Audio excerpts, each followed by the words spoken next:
Si nos llegaran a hackear, lo que yo voy a hacer simplemente es cerrar la sesión, ¿ya? Y reiniciamos en 5 minutos después. Ojalá que no nos pase. Bueno, vamos a ver energía eólica hoy día.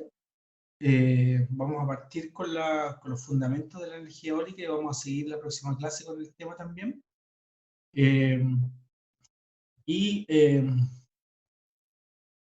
entonces vamos a ver el desarrollo histórico de la energía eólica, vamos a ver qué pasa con la energía eólica en Chile, el recurso eólico como recurso, cómo se comporta, cómo se caracteriza, cuáles son los límites, y después vamos a ver cómo es el tratamiento en términos de la potencia que le podemos sacar.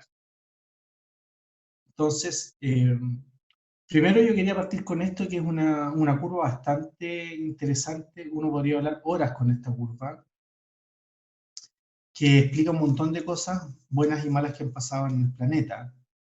De partida, no sé si ustedes ven, este es el precio histórico del petróleo. Eh, Desde más o menos 1970, ¿cierto? Más o menos 1870, 1800, en realidad 61, hasta después del 2000, 2015, por ahí. ¿Cierto? Entonces, ¿qué es lo que yo les quería rescatar de acá en primer lugar? Porque esto está todo con una misma moneda. Primero es que gran parte del desarrollo, sobre todo de los países que le llamamos desarrollados, ¿cierto? Los países del norte, Europa, Estados Unidos, Japón, etcétera, se desarrollaron aproximadamente en todo el siglo pasado, ¿cierto? Y con un precio del petróleo bastante bajo. O sea, el precio de la energía que existía en aquel tiempo era un precio bajo. Si ustedes ven el primer... Eh, hubo algunos episodios, ¿cierto? Por ejemplo, en 1894 hay una epidemia de cólera, que me dio risa, hoy parecía lo que estamos pasando ahora, que igual hizo que subiera un poquito ahí en 1894, pero después igual se bajó, ¿no? Igual bajó. Entonces, y no es hasta el 70, el 72 en verdad, y 73, que producto de una guerra que hubo ahí entre Israel y sus vecinos, que se llamó la guerra de Yom Kippur, los países árabes se unieron, productores de petróleo, y decidieron hacer un cartel.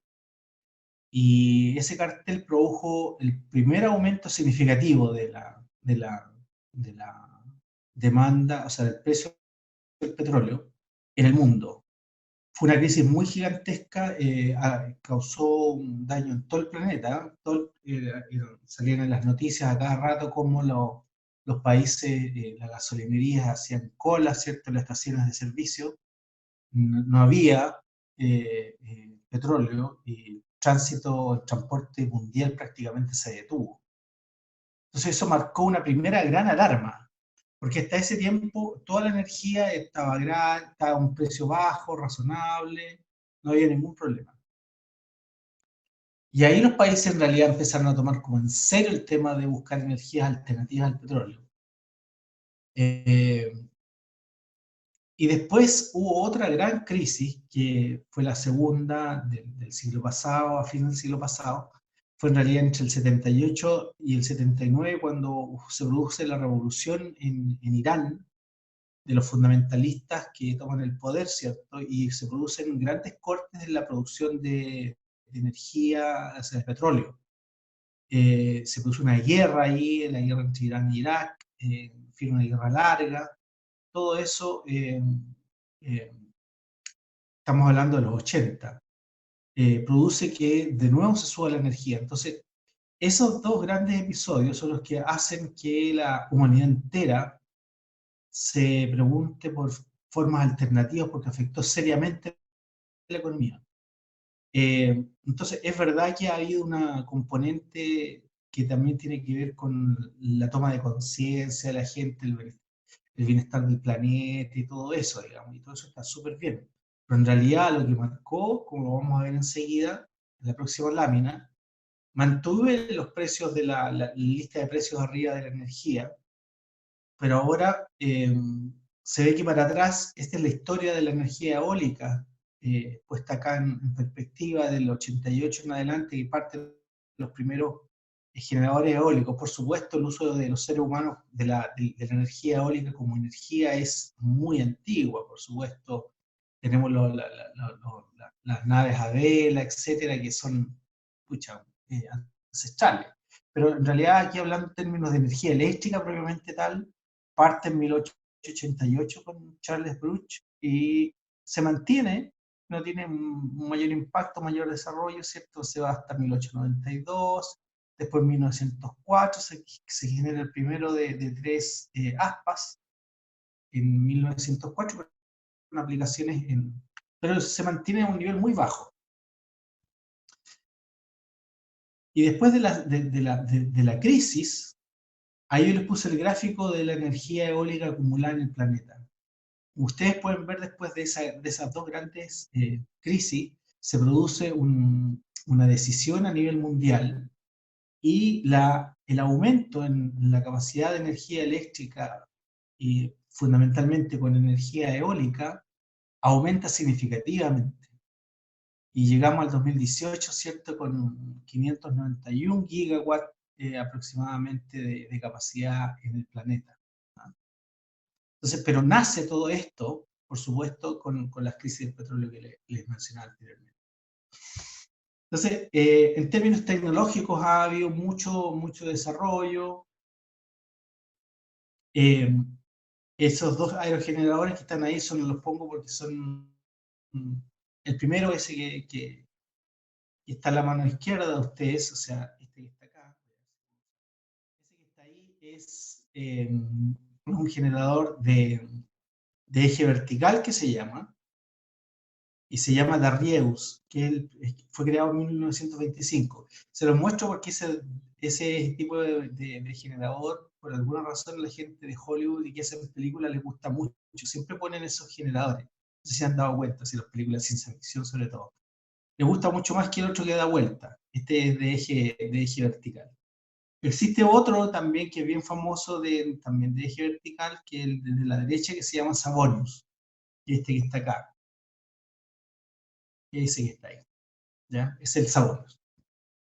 Y por supuesto está del que ya hablamos, que es el de eje horizontal. En fin, hay un montón de desarrollo que ha habido en...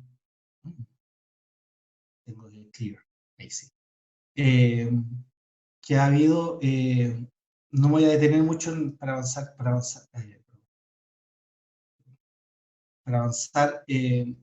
pero sí en términos como de la capacidad de energía no pasó nada mucho hasta, digamos, en términos tecnológicos se desarrollaba, pero no pasó nada mucho hasta lo que les conté después del 80. La crisis del petróleo del 80 y el 79 partió en verdad, y la del 73. Entonces, con eso hubo un gran auge y empezaron a aparecer los parques eólicos, y después se generaron los parques eólicos que se llaman offshore, que son los parques eólicos que se instalan en campos de agua, típicamente en el mar, porque no hay oposición que pueda detener el avance del viento, entonces se aprovecha con mucho más eficiencia. Varios de estos fueron impulsados fuertemente por Dinamarca. Dinamarca, un país que realmente es uno de los grandes impulsores de la energía eólica en el mundo, junto con otros países escandinavos, ¿cierto? Los Países Bajos, también Holanda. Y nosotros no tenemos en Chile estos offshore, pero en el mundo sí hay varios. A nivel nacional, lo que tenemos nosotros ahora, es un poquito de historia, nomás para que ustedes sepan. Tenemos el Parque Eólico Altos Aguales, que fue instalado en el 2001, una potencia de cerca de 2 megawatts, está cerca de Coyhaique, y de esto nosotros ya hablamos ya la clase pasada, ¿cierto? Pero en términos de energía renovable, tenemos un 8,6% en el sistema eléctrico nacional, que es lo que ustedes ven ahí, de energía eólica, aproximadamente. Eso es lo que tenemos en la actualidad. Y hay energía eólica presente en todos lados. Está presente en sistemas medianos, en sistema IC, en sistema Magallanes, Entonces es una energía que nosotros ya tenemos hace tiempo, o sea, estamos hablando de 19 años, 20 años, o sea, es una energía relativamente madura para nosotros. En términos de las características del recurso propiamente tal, eh, una de las cosas que hay que entender del recurso eólico es que es variable. Es variable, si uno pone, por ejemplo, se pone a medir con un anemómetro, se pone a medir la velocidad del viento en un punto cualquiera y ve que hay variaciones en términos de segundo a segundo cambia la velocidad del viento. Hay variaciones que son transitorias, variaciones horarias, ahí está la curva de las variaciones horarias del 0 a 24 horas, metros por segundo, el eje horizontal siempre, o sea, el eje vertical, perdón, que es la velocidad. A nivel en todo lo que es un mes también varía la energía, o sea, si uno compara, por ejemplo, ahí el mes de junio y el mes de junio, perdón, el mes de enero y el mes de junio, el January, que es el primero, que es estoy viendo este gráfico ahora, este gráfico que está acá ahora, ese gráfico tiene un mínimo en junio, ¿cierto? Y que en algunos meses llega a ser el doble, o sea, estamos hablando de una variación de casi el 100% en la velocidad, ¿cierto? Que tiene en promedio el viento en un mismo punto. Y también tiene variaciones anuales. El viento también, para un mismo punto medida, un año puede tener unas variaciones que son las que se muestran ahí. Entonces, es un recurso variable en el tiempo. También, sí, sí, por favor, dale. ¿Ese gráfico mensual es a nivel global o es estudiado acá en Chile? No, eso Ah, no, dice es, Denmark, ahí dice Denmark. sí, ese es uno que lo saqué de un texto, de un libro de texto de energía eólica, pero eso también se da en Chile, por supuesto que se da en Chile, claro que sí. Si tú lo ves nomás en forma intuitiva, si tú lo comparas, por ejemplo, los meses de, qué sé yo, otoño, por ejemplo, o primavera, o comparado con invierno, varía de localidad y varía también geográficamente, como vamos a ver enseguida. No les puse aquí un gráfico, voy a ver si encuentro un gráfico y se los agrego a los apuntes para que lo tengan. Gracias. Ya, pero esta variabilidad que veíamos en el tiempo, ¿cierto? Que varía de enero a junio, ¿no? De junio, y que varía entre cada instante de tiempo, pero que también varía con los años. También se observa una variabilidad especial. Aquí yo les copié un resultado de un estudio que se hizo para unas mediciones de la velocidad del viento a 100 metros de altura.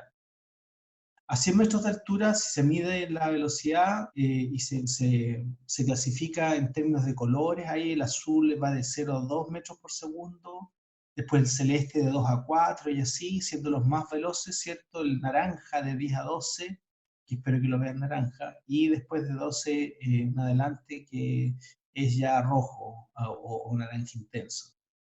Uno puede ver ahí que también en el planeta, esto un promedio, son promedios anuales, son promedios en realidad de los meses.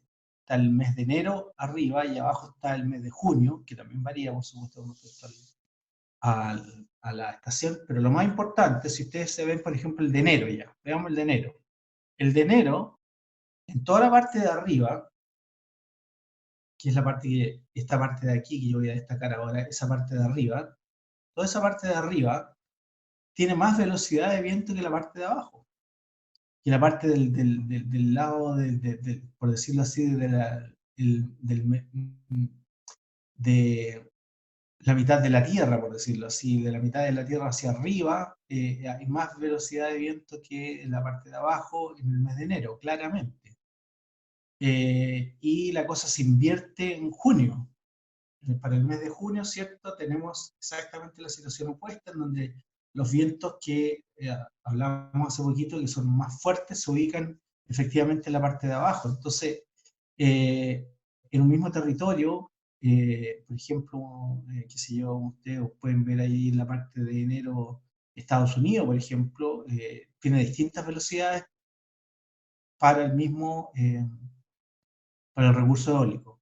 Entonces, lo que tenemos acá es un recurso que es variable. Esa es la primera característica. Entonces, ¿qué es lo que uno hace? Lo primero que se le ocurre hacer para modelar el viento es hacer histogramas. Y una manera de hacer un histograma es la que está ahí en el lado izquierdo, con las barritas verdes, que muestra la velocidad del viento.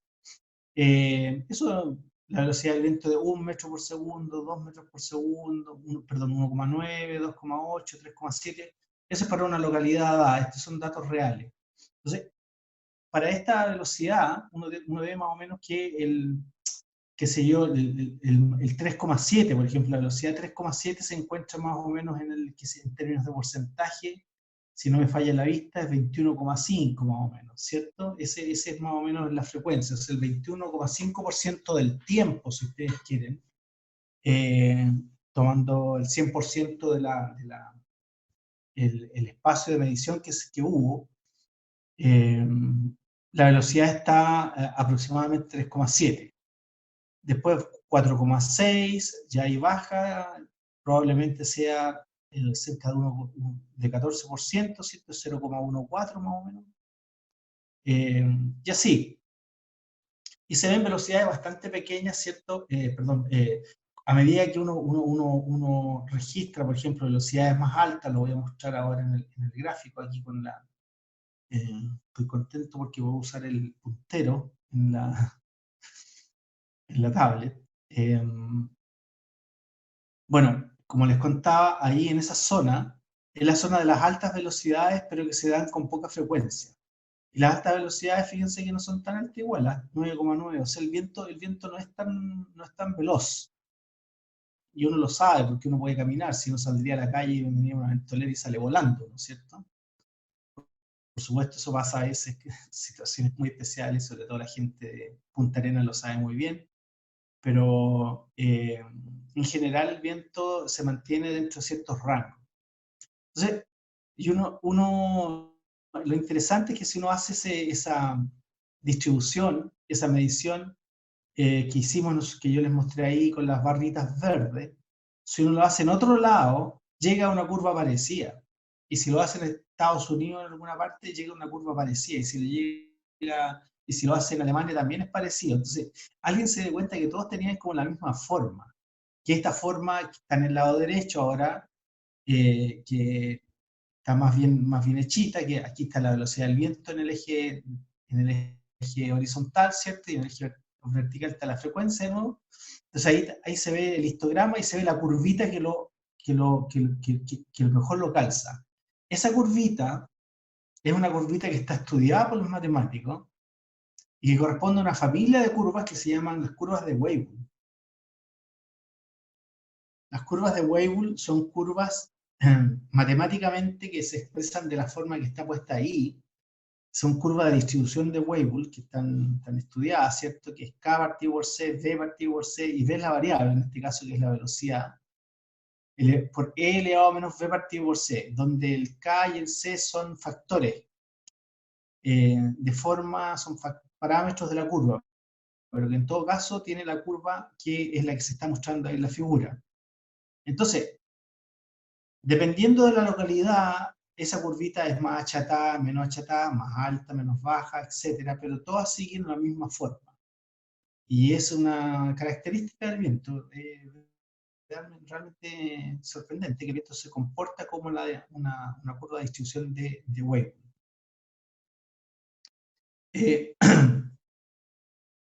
Entonces, lo que se hace típicamente, ustedes construyen un histograma donde están trabajando, y ese histograma uno lo puede aproximar con una de estas curvas de Weibull, y con la curva de Weibull uno trabaja mejor, porque la curva de Weibull en el fondo es la aproximación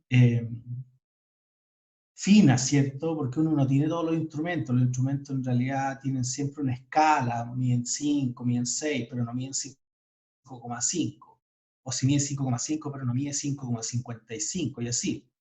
Entonces las curvas de Weibull permiten de alguna manera caracterizar el recurso y permiten también trabajar a una escala mucho más fina con la velocidad del viento. En buenas cuentas, la distribución de Weibull es una distribución que permite modelar la velocidad real que tiene el viento para un determinado lugar específico a una determinada altura. Es interesante, bueno, hay muchos parámetros que uno usa para caracterizar. Aquí ustedes se acuerdan seguramente de los cursos de estadística. Ahí hay una curva típica, Weibull, con una velocidad de viento promedio de 7 metros partido por segundo, un parámetro de forma igual a 2. Después tiene la mitad del área bajo la curva se ubica a la izquierda de 6,6, o sea, el 6,6 es la mediana. Y el punto máximo, punto más alto, que es el punto A que estamos viendo allá, es la velocidad promedio del viento de 7. ¿Ya? O sea, perdón, de 5,5, ¿cierto? Al ojímetro, ¿cierto? Que ahí está abajo, que el punto A, que es la moda. ¿Ah? Bueno, entonces, como les contaba, esta curva entonces da la casualidad de que caracteriza el viento. Ahora, ¿qué otra característica tiene el viento que es bien especial, en verdad? Es la característica que le estoy mostrando ahí con este otro gráfico ahora. En este gráfico, que está en una escala logarítmica, ¿cierto? De la velocidad del viento, no está en una escala logarítmica aquí, mentira, ya está en una escala lineal nomás. La altura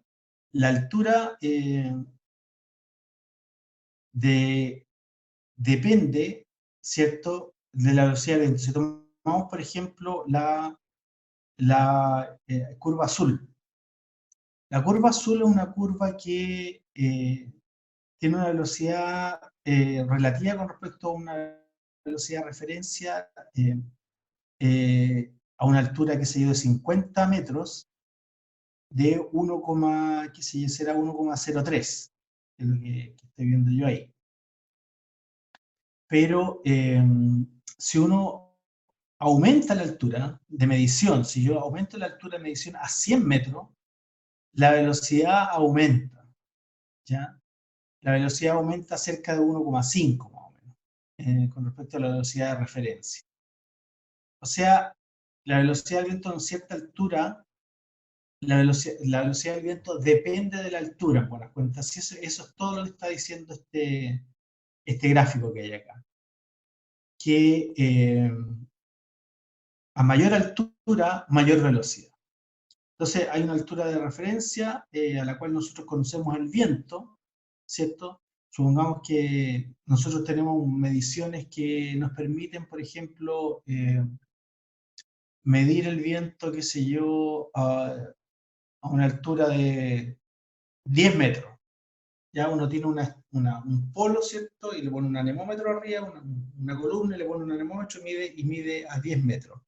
Pero en realidad, cuando nosotros vayamos a construir, cuando ustedes vayan a construir, cuando ustedes tengan su proyecto, el aspa en realidad no va a estar a 10 metros, sino que va a estar a 100 metros. Entonces ustedes tienen que estimar cuánto va a ser la velocidad a 100 metros.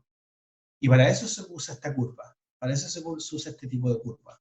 Entonces uno conoce a una altura, la velocidad, a una altura de referencia, a una longitud, a una altura dada, y con eso extrapola después. Entonces, el otro elemento que también... Sí, sí. No entendí bien a qué se refería el valor de Z0 con la línea de rugosidad del viento.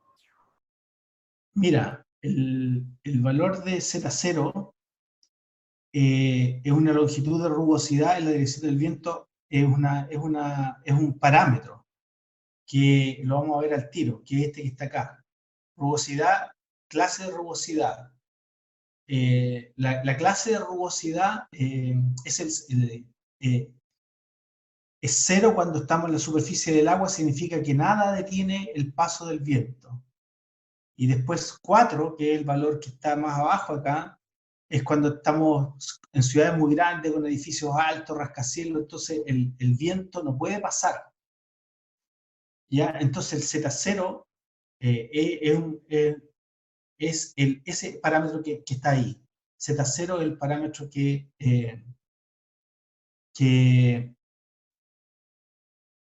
mide de alguna manera eso, ¿ya? Que sería equivalente en este caso, por ejemplo, clase de rugosidad, por ejemplo, para Villa, supongamos que nosotros, el paisaje de usted va a ser como agrícola más o menos, que va a ser como equivalente a la clase de rugosidad 2 que está ahí, ¿cierto? Entonces la longitud de rugosidad ahí, el parámetro Z0 vale 0,1, que es este que está aquí, ¿ya? Yo lo voy a estamos viendo este caso.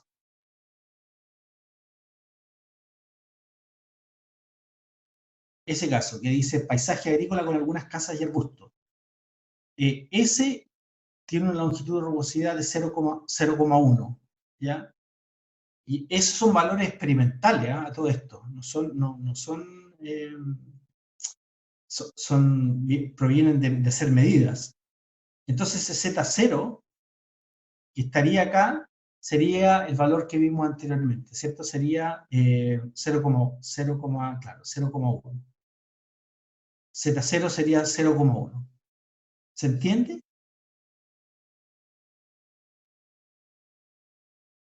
Sí, sí, se entiende, Sí, gracias. profe. Ya. Ok.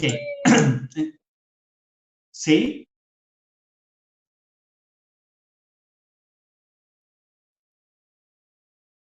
Bueno. De hecho, estas curvas que están acá, el Z0 sería la curva rojita, ¿no? Esta lo voy a tratar de rayar aquí, a ver si me resulta. Ya. Esa curva, la curva rojita. Ya, no me dio, lo de abajo no me dio el dedo porque no soy tan fino con el dedo, pero el Z0, si ustedes lo ven ahí, es 0,1, ¿cierto?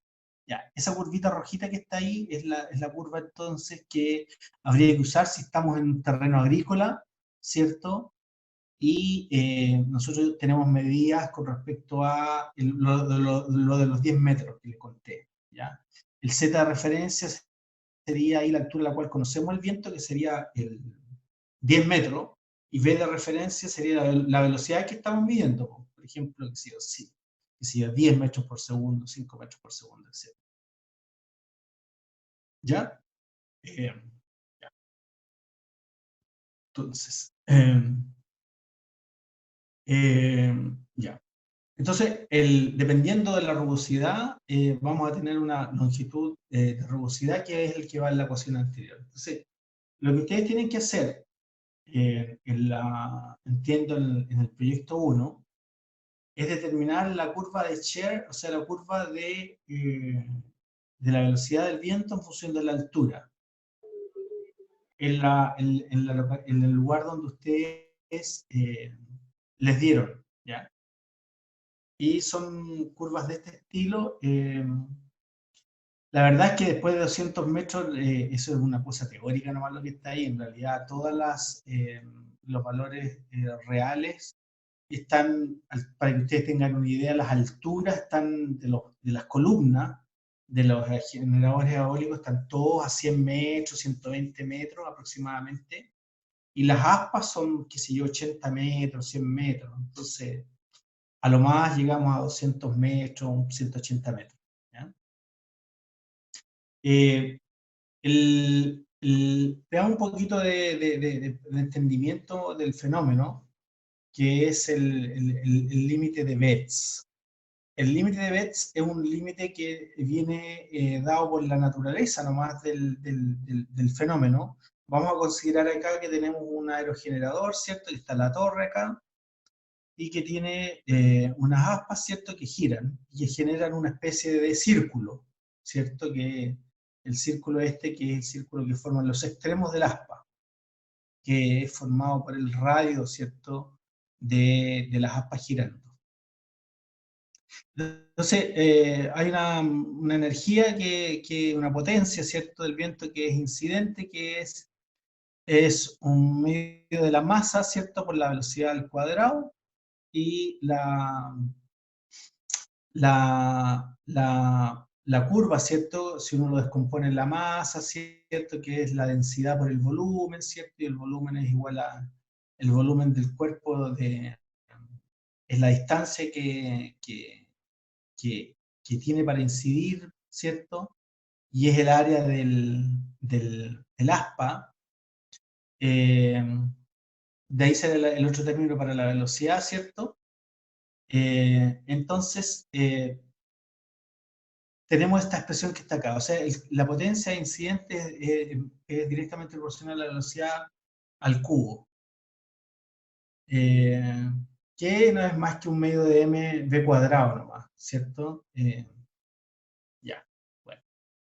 Entonces, la diferencia es un medio de la masa por la velocidad al cuadrado del volumen incidente que está en el lado derecho. Supongamos que V1, ¿cierto? V1, ¿cierto?, es aquí la velocidad que está incidiendo, es la velocidad del viento que incide, ¿cierto?, que le pega a las aspas.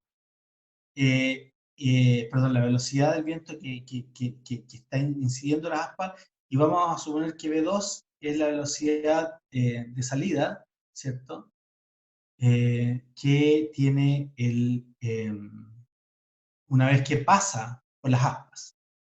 Entonces tenemos una diferencia que es entre las dos energías, ¿cierto?, la saliente y la entrante, que es un medio de delta M, un medio de V1 cuadrado menos V2 al cuadrado, que es la velocidad con que abandona el rotor, ¿ya?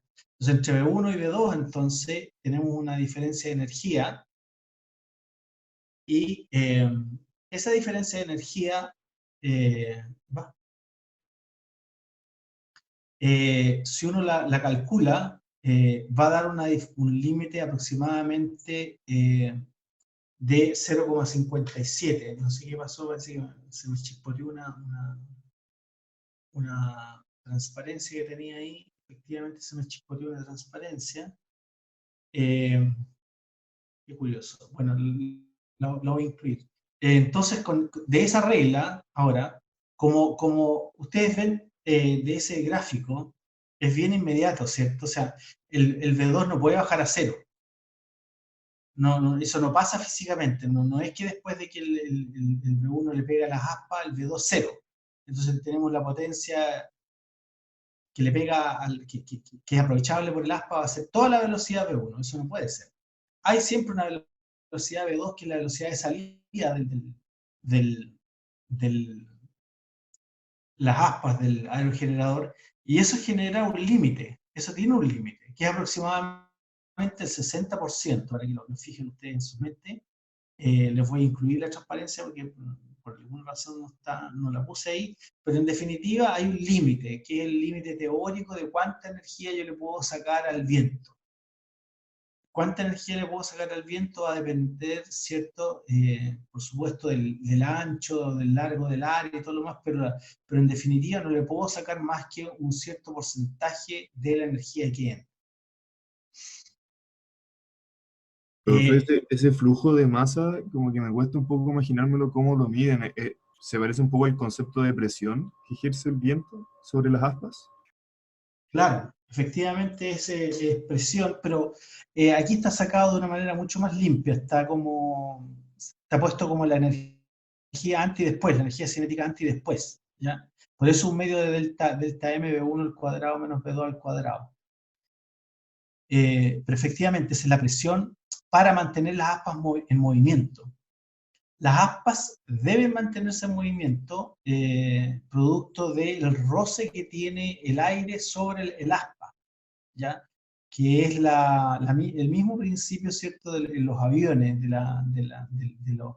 las hélices, ¿cierto?, que se apoyan, ¿cierto?, la hélice, en el caso de la hélice, se apoya en el viento para subir, ¿ah? Es como que va haciendo un helicoide en el viento y se va subiendo, va subiendo.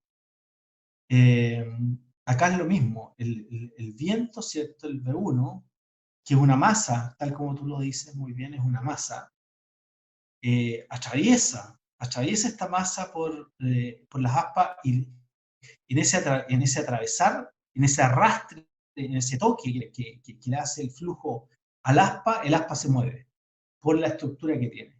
Esa es básicamente. ¿Cómo se puede medir esa masa de viento? Mira, la masa es simplemente súper, acá es bien así como directo, ¿ah? Mira, es en el dibujito de acá, voy a aprovechar el dibujito. Mira, acá, ahí. Ese cuerpo que lo marqué en azul, uno diría, bueno, la masa ahí es simplemente la densidad, ¿cierto? Por el volumen, ¿verdad? Eso es lo que uno diría. Y la densidad es ρ, y el volumen sería entonces el área de las aspas por la distancia que hay entre el circulito que está ahí en gris y el aspa, ¿verdad? Claro. Ya.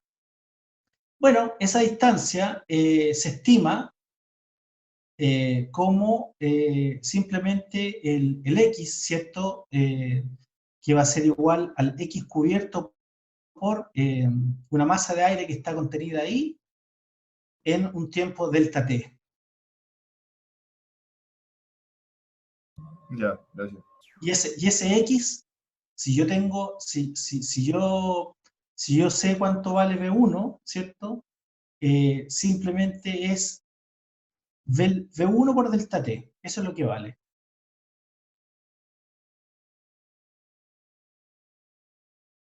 Ya, ahí entendí.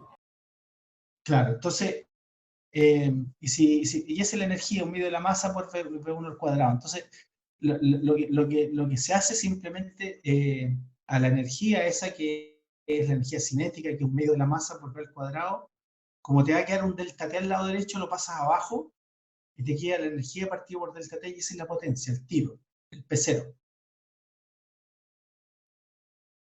Vale. ¿Te hace sentido?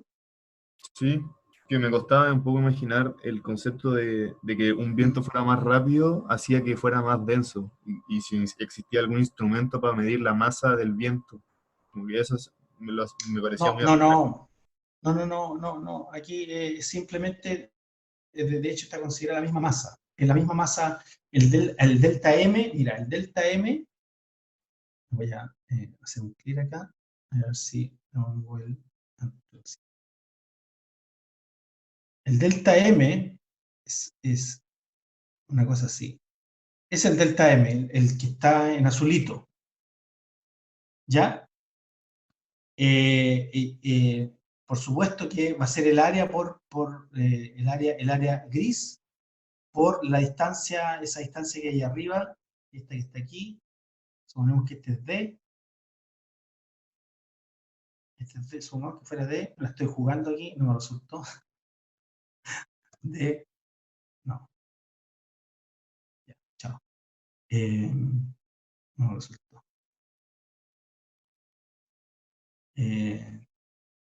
ya, no importa, ya, D. Esa distancia D que traté de poner ahí, que me salieron 2D, es la distancia del palito horizontal, ¿ya? Entonces, simplemente esa masa es la que sale al otro lado, eso es todo. Así, sí, es muy simple el análisis. Esa masa atraviesa entera por el aspa y sale al otro lado. Eso es todo. Eh, hay, por supuesto, eh, a ver, si nos queremos meter como en Honduras, por supuesto que hay cuestiones con la turbulencia y con la densidad y la masa que no es homogénea y todo. Todo eso no lo vamos a considerar ahora, ¿ya?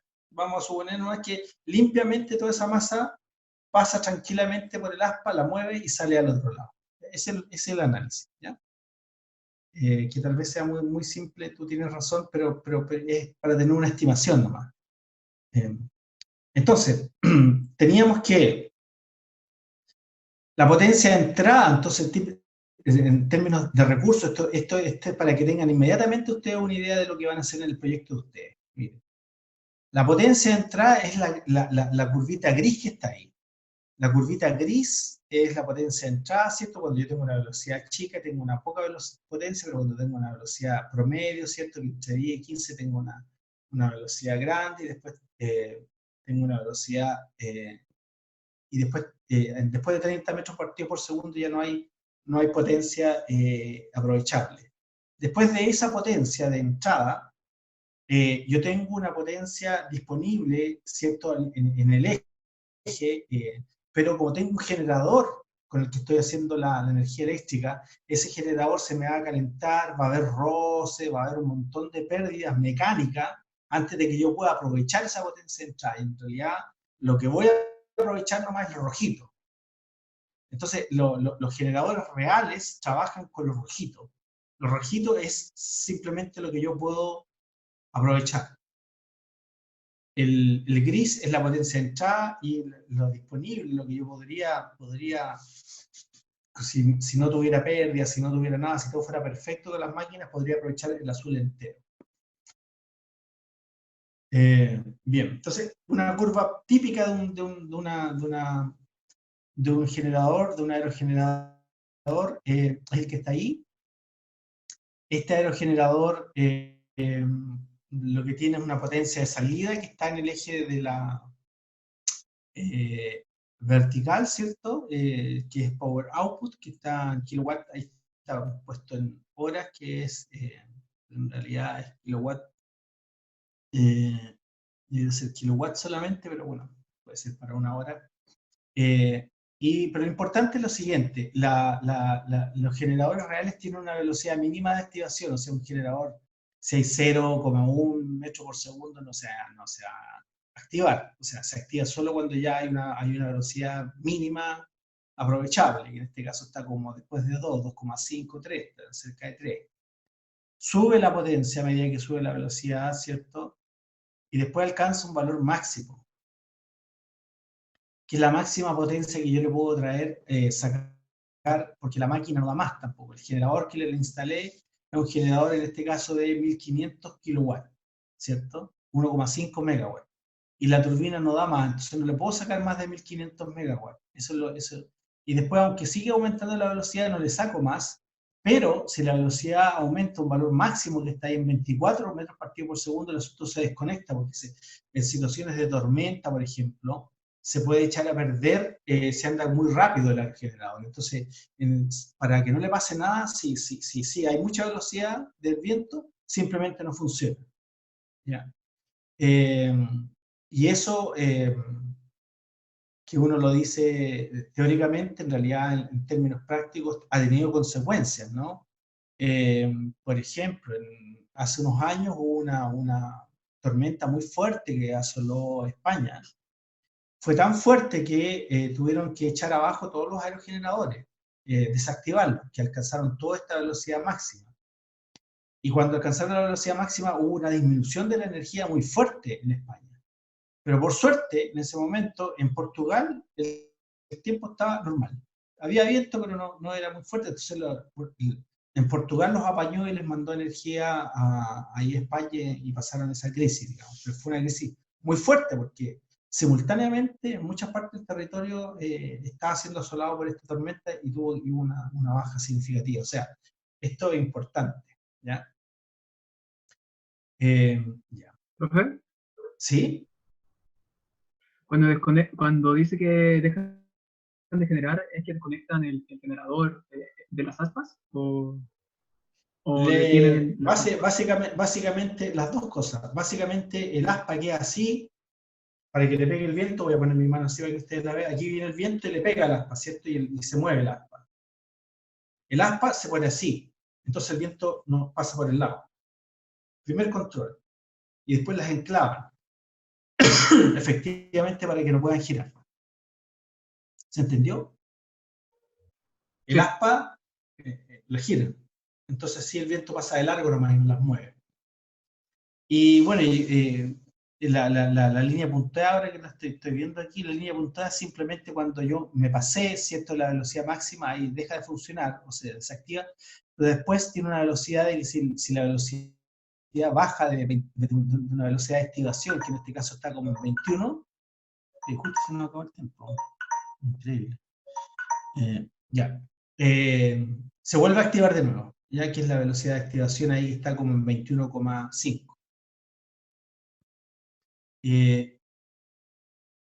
Aquí tienen otra curva de potencia de aerogeneradores.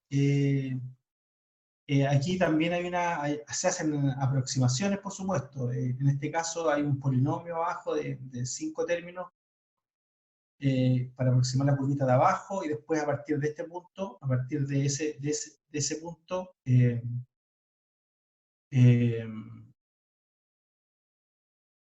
a partir de este punto de ahí, se usa otro polinomio. Se usa otro polinomio. No sé si ustedes han seguido el covirus aquí en Chile, pero el covirus efectivamente también uno le puede ajustar unos polinomios, que es mejor que una exponencial. Y si le ajusta dos polinomios de este estilo, lo describe pero perfecto. Con una tasa, al menos la última que yo revisé ayer, era del 0,99 más o menos. Perfecto. Ya. En fin. Entonces, estas son las curvas de un generador de 5 megas. Es el polinomio de la parte de abajo, que es el lado izquierdo, que tiene un A de 0,64, B de 677, etc. Ahí está la cita para que si ustedes se entusiasman, la pueden ver en el documento, en PDF. Muy bien. Yo creo que con esto estamos llegando al fin de la clase, de la primera parte de la energía eólica. No sé si tienen algunas consultas o comentarios, lo que ustedes quieran. Se abren los micrófonos. Profe, yo tengo una duda con respecto a la rugosidad. Dale. ¿Si puede poner el gráfico de nuevo? Me había quedado una duda con respecto a las velocidades, no, pero está bien. Es que me había confundido de ejes. Se están cambiando los ejes. Ya.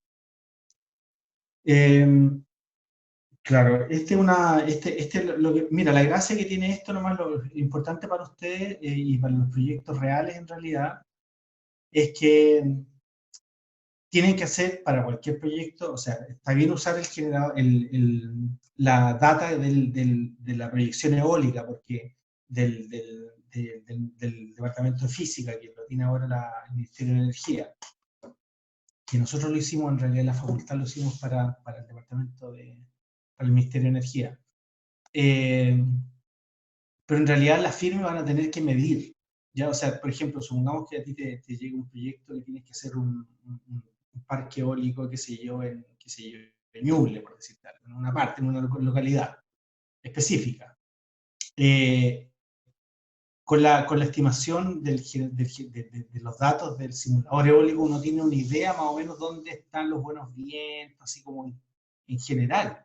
Pero en realidad, si tú vayas a poner tu plata ahí, porque estas son inversiones grandes, un aerogenerador de 1 mega vale, qué sé yo, $2 millones. Entonces, no es chiste equivocarse. Vas a tener que medir. Y para medir, te vas a dar cuenta que mientras más alta es la medición, más cara es la medición. Curiosamente, lo cual es intuitivo, ¿cierto? Si yo quiero hacer una medición a 10 metros, me va a cobrar la empresa que me hace esa medición por un año, no sé, una cierta cantidad de plata, ponle 100 millones de pesos. Pero si tú le vas a pedir que te la haga a 50 metros, tiene que instalar una torre mucho más alta, ¿cierto? Que va a estar expuesta a vientos mucho más fuertes, entonces ahí te va a cobrar, no sé, 150 millones, va a ser como igual que la curva el costo. Entonces, es importante ese dato. Sí, sí. ¿Qué es el Z0 que está en el denominador del logaritmo? Mira, el Z0 es un número empírico.